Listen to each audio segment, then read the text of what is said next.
11h. Philippe Vandel. Et bonjour Nicolas Ray. Bonjour Philippe Vandel. Romancier, prix de Fleur 2000 pour Mémoire courte. Vos livres racontent votre vie. Votre plus gros carton, je vais le rappeler, un léger passage à vide, 150 000 exemplaires. Vous racontiez vos problèmes avec la drogue, vos soucis de hanches. Vous avez des prothèses de hanches comme Johnny en 5 ans. Dans Dos au mur, vous révéliez être atteint de pancréatite. Un verre d'alcool et vous mourrez. Je le cite parce que ça raconte que vous étiez dans l'autofiction, mais tout était vrai, y compris le roman où vous racontiez avoir piqué des pages chez un autre romancier pour finir un autre roman. Pourquoi je cite tout ceci, Nicolas Ray ? Parce que votre actualité, c'est ce livre, Toujours au diable Vauvert, crédit illimité, mais cette fois, c'est de la fiction et non plus de l'autofiction. Je le vois à 2 éléments. Dans ce livre, votre père est milliardaire, et dans ce livre, vous n'arrêtez pas de picoler. Oui. Donc c'est inventé. C'est totalement inventé. Que raconte Crédit illimité ? Je ne peux pas tout dire, mais c'est une histoire de crime parfait et en même temps une satire sociale.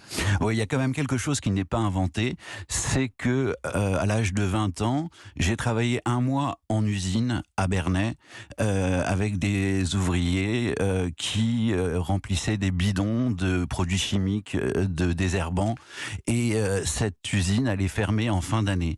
Donc j'ai voulu rendre hommage à ces gens-là.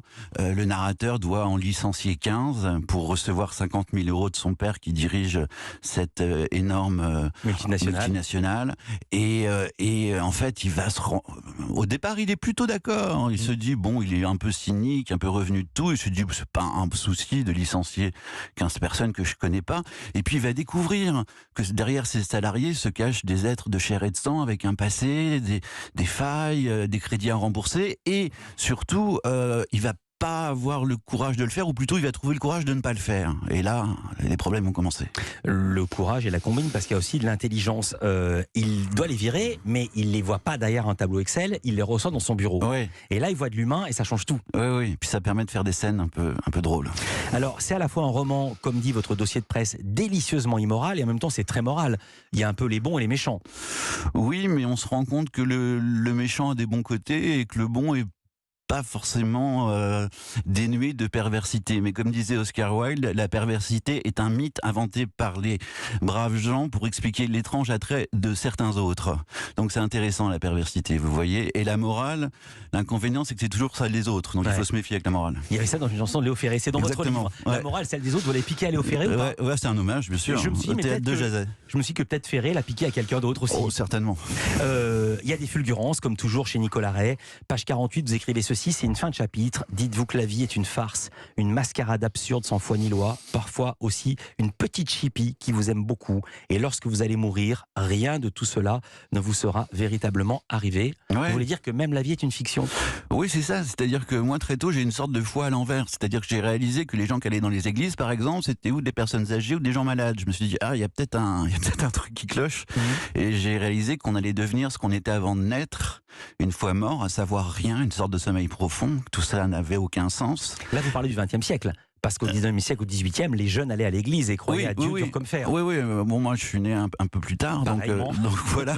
Et donc, c'est vrai qu'il n'empêche, comme bon, on a ce truc absurde qu'est l'existence, quoi, qui n'a pas de sens, mais derrière cette absurdité, Camus dit mieux que moi, il y a des moments comme ça qui s'arrachent au reste, au passé, au présent, à la suite prévisible, pour vous couvrir de baisers, comme cette histoire d'amour que Diego va vivre avec Anne Bellet, qui va le couvrir de baisers. Anne Bellet, c'est sa psy, et il fait ce qu'il faut jamais faire, c'est le transfert. Il tombe au bras de la psy, mais la psy aussi de lui. Je trahis pas un secret, vous allez voir comment ça se passe. C'est une très belle histoire d'amour. Ça m'a fait plaisir, parce que moi j'ai pris tellement de râteaux avec mes psychiatres, garçons comme filles, je suis toujours tombé amoureux d'eux. Oui, mais vous le saviez. Ouais, je savais, c'est un transfert. Et puis donc c'est pas un râteau. J'ai jamais rien eu en retour. Mais bon, ça, je pense que c'est normal, c'est leur taf. Donc je voulais au moins que dans un bouquin que ça fonctionne, quoi, qu'il y ait un truc qui marche. Voilà. Donc, mais sinon, j'ai pas trop fait de fiction pour cette histoire d'amour. Je suis en train de vivre la plus belle histoire d'amour de ma vie, la seule, la dernière, l'unique. Et en fait, j'ai raconté ça, hormis que la fille est pas psy, quoi. Faites attention, parce que j'ai reçu tellement d'écrivains qui m'ont dit je suis en train de vivre la dernière histoire d'amour. Philippe, là je m'engage. Et puis je les voyais 2 ans ou 3 ans plus tard me dire que c'était une autre. Je me souviens d'Alexandre Jardin. Ouais, mais attendez, Alexandre Jardin, attendez, c'est pas mon problème. Moi je crache. Voilà, j'ai craché, Vandel. Vous viendrez me voir Mais dans 10 10 ans, je viens de voir. Dans 20 ans, je viens de voir. Voilà. Et puis, Lewis Carroll Quand tu seras sur Radio Classique ou je sais pas où, je viendrai te voir. Dans Alice au Pays des Merveilles. Comment va Magali Berda? Parce que je m'inquiète un peu, sa tendinite. Eh ben, je ne sais pas. J'avais une question à vous poser. D'accord, excuse-moi. Dans Alice au Pays des Merveilles, il y avait le non-anniversaire. Ouais. Vous avez inventé le non-réveillon de Noël. Ouais, je l'ai vécu. Alors, c'est quoi? Je me suis dit, il l'a fait. Ouais, je l'ai fait. C'est tellement extraordinaire à raconter. Ah, je l'ai fait. C'était il y a de nombreuses années de ça. Au moment de notre rencontre, j'étais hospitalisé au service addictologie de Corentin Selton. Et j'ai fugué, quoi. Une après-midi, je devrais jamais dire ça, mais bon, j'ai fait une fugue une après-midi pour retrouver mon amoureuse, Ouais. parce que c'était pas très romanesque de la retrouver dans une chambre d'hôpital. Mais j'avais pas trop le choix. J'avais 1 ou 2 rues où aller. Je pouvais pas commencer à prendre le métro, etc., un taxi.